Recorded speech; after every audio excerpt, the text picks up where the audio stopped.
Okay, we'll be talking about seeing with your mind.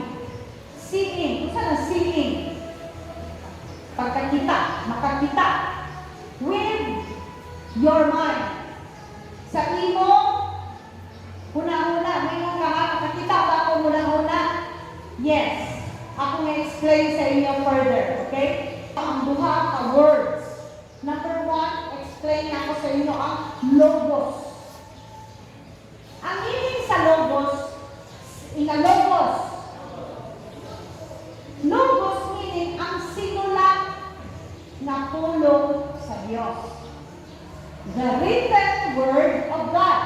Asa ka nakakita? Asa? Bible. Maunang written word of God. Sinulat na tulong sa Diyos. Amen ba? Ang tawagan na logos. Okay? Ang logos, maghatag na sa atong kaalam. Inakaalam. Kahibalo. Okay. Knowledge. So, maghatag siya sa ato kahibalo. Kanang logos, potentially yours, but not practically yours. Kasi kasabutin mo, pastor. Okay. Potential na imuha. Hindi saya, ibig sabihin, lagnit. Posible. Lagnit, imo na. Posible imuha na. Pero dili siya practical na imuha. Alang taknaan. Alang higayuna. Dili siya realistic. Dili siya true to life. Alang higayuna na nagbasa ka. Masaktan? Mo na yung logos. Basta sinulat sa tulong sa Diyos na dili practically para sa imo.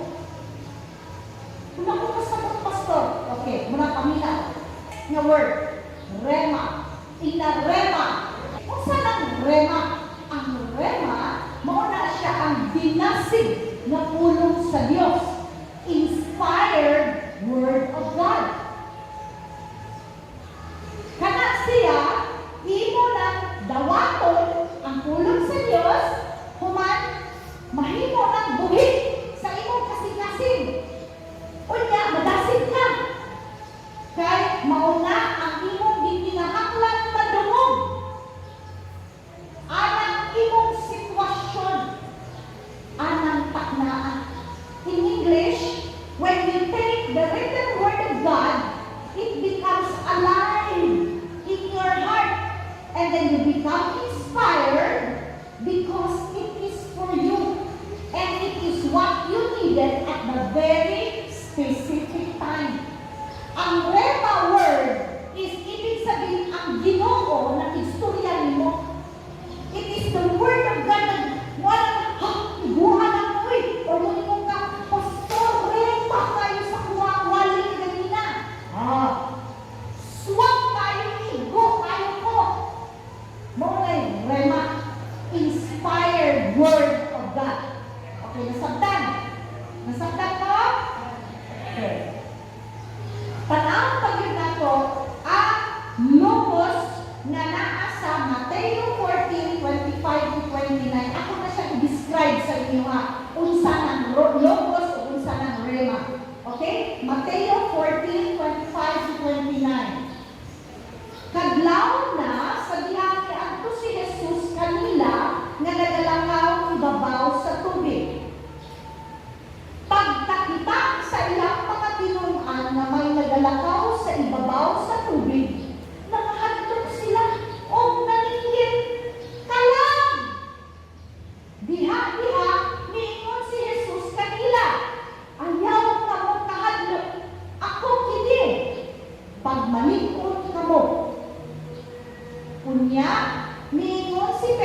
Be of good cheer.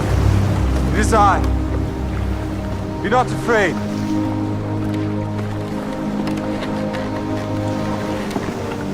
Lord, if it be thou, bid me come unto thee on the water. Come.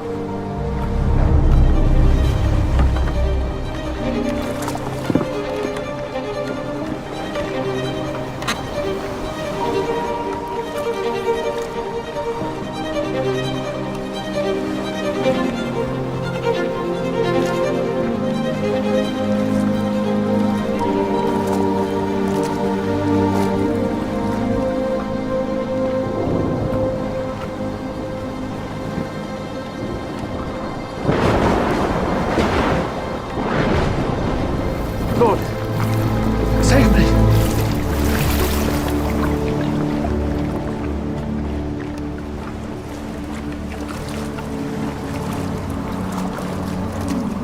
O thou of little faith, wherefore didst thou doubt?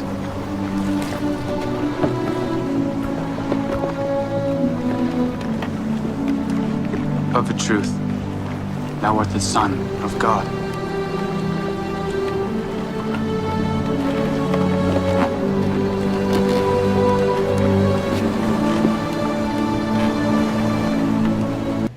Okay, dili ta mag-focus sa rema.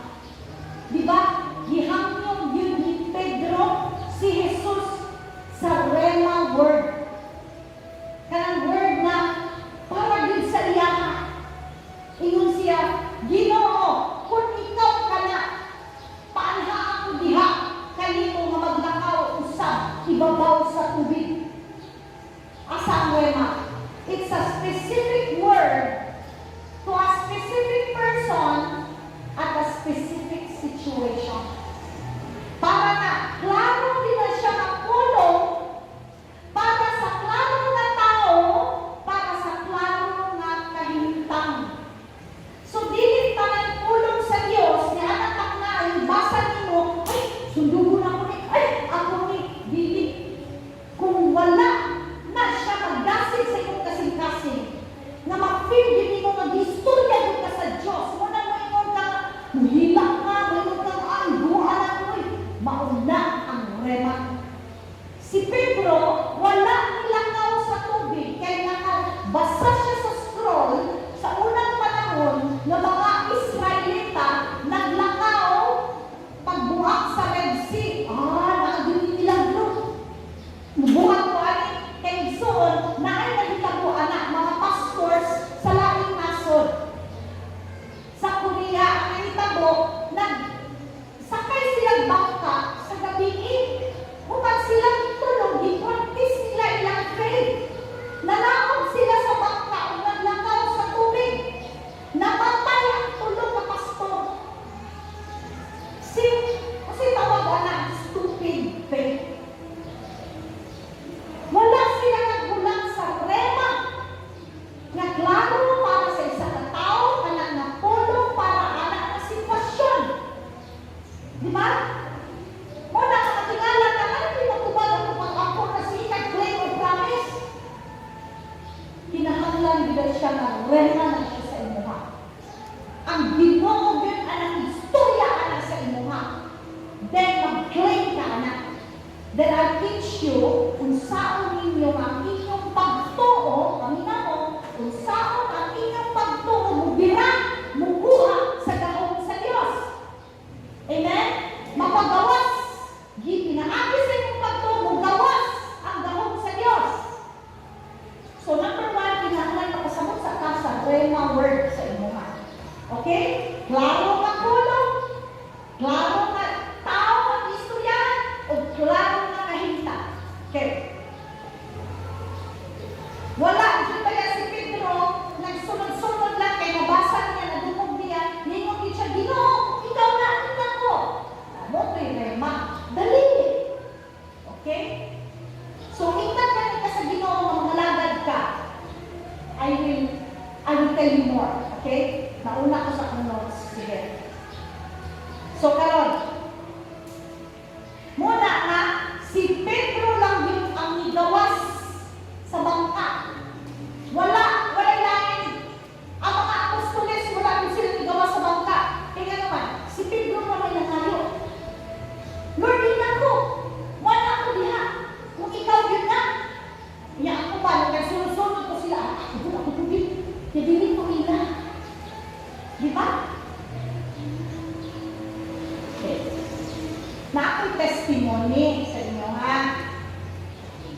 So tiyak na mo, kung saan hindi pag-apply ang rema sa gamit ang logos, ang word of God.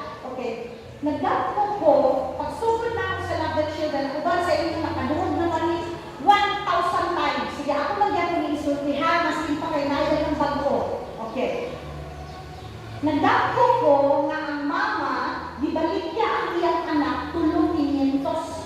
So na siya bata, ikubos din rin, nagagumit din rin, nagdagandagan dito. Yan ko siya, mama, bata ka mo, tulong 500 lang. Pagtanaw na ko sa iya, luhoy kayo ko sa iyang mata. So, ikuha na ko akong pitaka, pagkabri na ko, kulang mo na kung kwartaw eh. Kung sige kukuha ka sa iya, ng mata ko. Di na nato, dili na ko katulong. Matulog ko, sige ko dahil ng mga bata. Magtrabaho ko na sa computer. Ay, pag-alam ako, mga bata ka na kung makita. Maski ko ay bata. Matugin na lang ako kung banahan, mura ka din kung magpralala. Grabe na dyan kaayo ang pagdasig sa Ginoo sa ako sa ilalong. Yan yung siya na ako sa metong buhaton na ako ba sige tawag na ako nga full time. Yung kita, yung siya kung kita, dapat na confirmation. Muna na. Kinanglan makadumong ko, magitawag tangguhan, hindi na ikaw na. Okay, sige. Balo ka na Chinese sigurista. Ay, sabak. Okay. Di nag-prayer and fasting eh. Dito ni Summer Grande, di lang Victoria mga nasa una. So nag-prayer and fasting, dito tulong ka daw. Tubig ko yun ako ginom. Pag ikatulong ka, at lalo ni Lord, tuloy na ni Buto, naging kayo ako, titigisulti sa ako. Muto na, anak ni sa Bible, dili ko mag-advise sa ano sa inyo ha. Siyempre, bago ko ano mga gustuhan, hindi pa ko kabalo, maminaw. Di ko, anak na mo ang Bible, Lord, mag-istorya ka, ang subject mo, tingog, syamit ka ba? Dako ka mag-tingog mo, ang sama.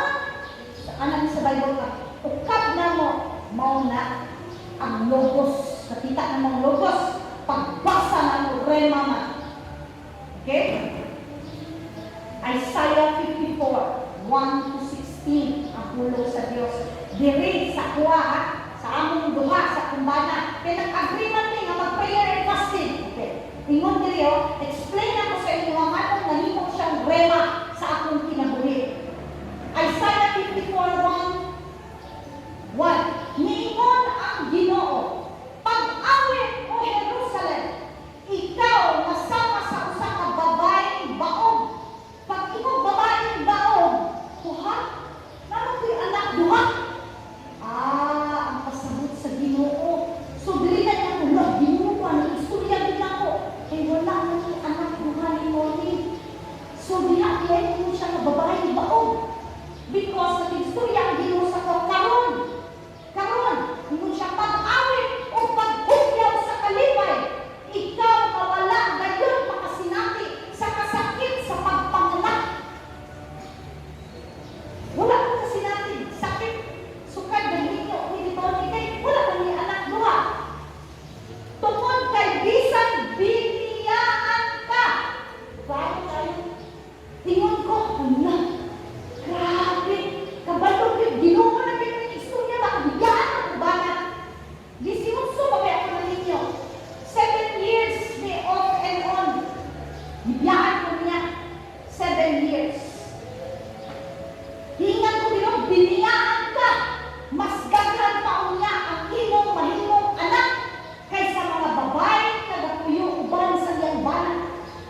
Maunay na, karon kasabot na ko na ginatawag ko sa Love the Children of Mama sa mga bata. Wala na ko nagtutulong sa ila.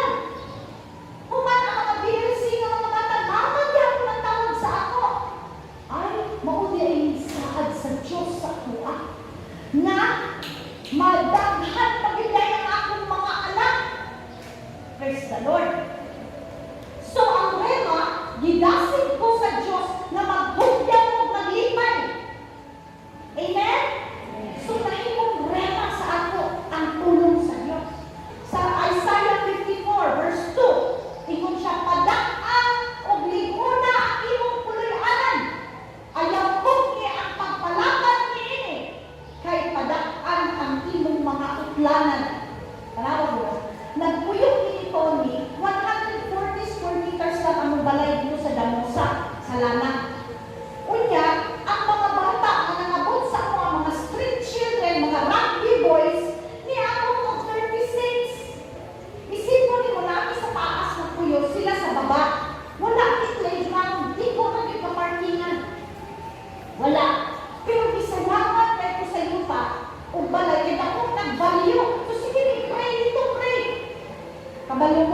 soul, huwag niyo po nasabot sa plano sa Ginoo. Ba't po pa man mga Christian?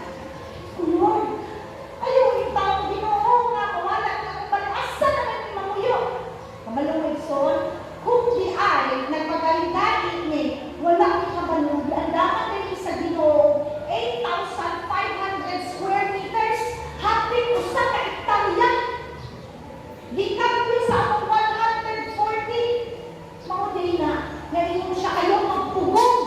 Patang-ang, kaya ang akong utok, kanira din. Kinahanglan din natin matugkad ang hunak sa Ginoo na makasabot taon sa kadako, kataas, kalalong, sa iyang plano ang nato. Amen? Palagpakan na gagawin na dyan. Mauna, kung tawagon ka sa Ginoo na mag-mission ka, ayaw mo kahadlok. Kaya kung naay mission, naay provision. Amen? Obligado ang atong Ginoo mubayad sa iyang mga subuon. Obligado siya bayaran kay iyang mga order. Amen? Hindi mahadlok. Siya may tag-iyahan kita na sa may kadlukan. Okay, Isaiah 54:4 and 5. Ingon diri ayaw kahadlok. Kahadlok man ko. Di ko siya bayani. Dili ba na ako nagdako nga magpastor. Ako pa sa first sa akong kaliwa. Kaya ako ang kamagulangan na ako. Ayaw kahadlok ingon ng Ginoo kay dili ka maulangan. Malimtan mo na gayon ang kaulawan sa imong pagkabatanon o pinuman ang imong pagkabalo. Siyempre, biyaan mo ba na? Ingon ako sa akong higal. Na ako'y duwa ka anak, bumino na ako. Kaya kaya na ako ni. Nga usa na lang kung mabalan sa mga tao, nakukay kong sala sa limuha. Nga ikaduha na lang akong timbana, tawagos ka ko nila. So grabe ako ang ingon ang Ginoo, ayaw kahadlok. Kay dili ka maulawan. Grabe ang Ginoo. Remahid sa kuha. Number 5, verse 5. Kay ako nga imong pagbubuhat, nahimong ingon sa usa ka bala kanimo. Makagagahom na Ginoo ang akong ngalan. Ako ang balaan nga Dios sa Israel, mao ang imong manluluwas. Gitawag ako nga Dios sa tibuok kalibutan. So sa akong kalibutan ko ang backup na to. Ang Dios sa kalibutan. Na siya pa ningon, ako na yung bana karon. Wow. Grabe ang kalibutan. Muto nga maski lagi kung sa akong maagihan diya sa love the children. Dili ni mahadlok na naman ay backup. Rema ang pulong sa Diyos na himong buhi sa among ang kinabuhi. Wala nila yung bunitan iso. Wala nila yung natangahan ang sponsor. Wala nila yung sugod nila. Wala yun. Bibiyaan na akong negosyo. Pero nahimong comfort sa amuha o rema ang pulong sa Diyos. Isaiah 54 verse 6. Jerusalem, sama ka sa batang mong asawa na nabuol tungod kay bibiyaan sa iyang bana. Apan karon, tawgon ko ikaw na mabalik ka na ko. Wow, kung tinanggila ka ni, pagbasa na ko. Kung God, grabe, ikaw naman dyan ng istorya na ko. Kailan ka sa ako nga, kabalukaw sa ako ang gagihan. Muna yung rema, makikistorya gusto mo ang Ginoo. Pinaagi sa logos sa iyang tulong. Okay? Kung maskin pa, nga dako kaya kong sala sa Ginoo. Iyanag-yakon kong gitawag na mabalik na niya para mamalagan. Igso na himong kong kriminal. Pinaagi sa akong gibungkis sa pila kong nagpalaglag. Walo mabilin siya akong gusto isulti. Murag ka lang ulaw. Pero kabalo ka, imo nang ginusa ko ha. Imo lang choice. Kung imo lang isulti, lista ka anak. Kabalo ko dako, hindi ko sana. May mga kriminal, mamatay sila ng tao, pero ang inaha, namatay ko sa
Ingon diri, tuo kamo sa Dios.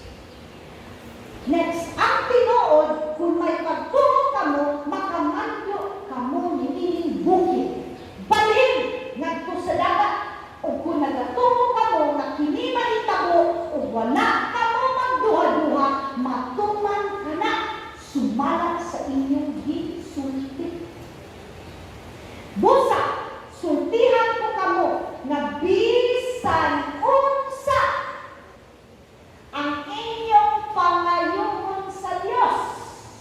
Pinaagi sa pag-ampo. Pag-ampo.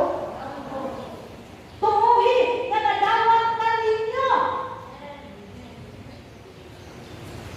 O madawat gayud ninyo kini. Wow! Alakpakan na tayo ng Diyos.